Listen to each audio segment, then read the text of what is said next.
അസ്സലാമു അലൈക്കും വറഹ്മത്തുള്ളാഹി. നിങ്ങൾക്ക് വിജയിക്കണം എന്ന ആഗ്രഹമുണ്ടോ?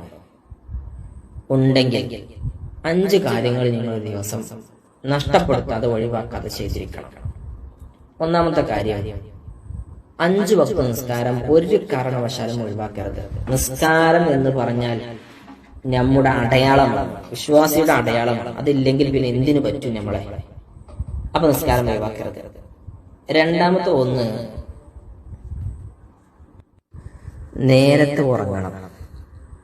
നേരത്തെ ഉറങ്ങണം എന്ന് പറഞ്ഞാൽ ഇശാ നിസ്കാരം കഴിഞ്ഞാൽ ഭൗതികമായ സംസാരങ്ങൾക്ക് വേണ്ടി സമയം ചെലവഴിക്കരുത്.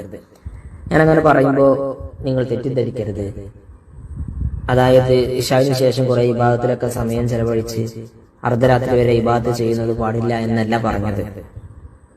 മൂന്നാമത്തെ ഒന്ന്, സുബ്ഹി നിസ്കാര ശേഷം ഉറങ്ങരുത്. വലിയ നഷ്ടമുണ്ടാക്കും, സാമ്പത്തിക ബുദ്ധിമുട്ടുകൾ ഉണ്ടാക്കും, പ്രയാസമാകും.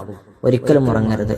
നാലാമത്തെ ഒന്ന്, ഖുർആനിൽ നിന്ന് അല്പമെങ്കിലും പാരായണം ചെയ്യണം. ഒരല്പമെങ്കിലും. നാളെ ഖുർആനാണ് ശഫാഅത്ത് ചെയ്യാനുള്ളത്.